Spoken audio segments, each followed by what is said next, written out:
नमस्ते बच्चों, आज की कहानी है ऐसा व्यक्ति कभी नहीं हार सकता। बहुत पुरानी बात है। एक जंगल में एक गुरुकुल था जिसमें बहुत सारे बच्चे पढ़ने आते थे।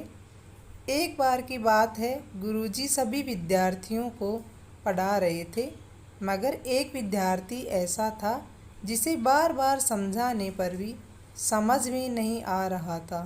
गुरुजी को बहुत तेज गुस्सा आया और उन्होंने उस विद्यार्थी से कहा, जरा अपनी हथेली तो दिखाओ बेटा। विद्यार्थी ने हथेली गुरुजी के आगे कर दी।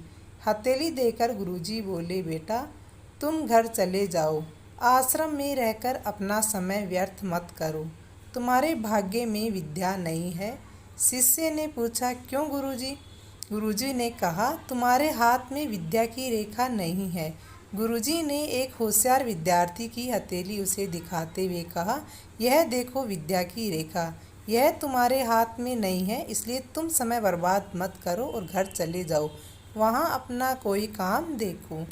यह सुनने के बाद उस विद्यार्थी ने अपनी जेब से एक चाकू निकाला, जिसका प्रयोग वह रोज़ सुबह अपनी दातुन काटने के लिए करता था।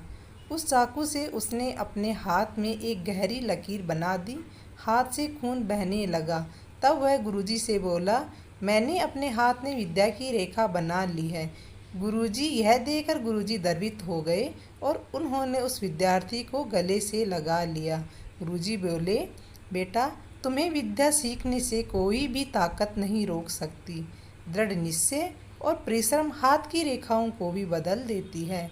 दोस्तों, यह विद्यार्थी आगे चलकर महर्षि पाणिनि के नाम से प्रसिद्ध हुए, जिसने विश्व प्रसिद्ध व्याकरण ग्रंथ अष्टाध्यायी की रचना की।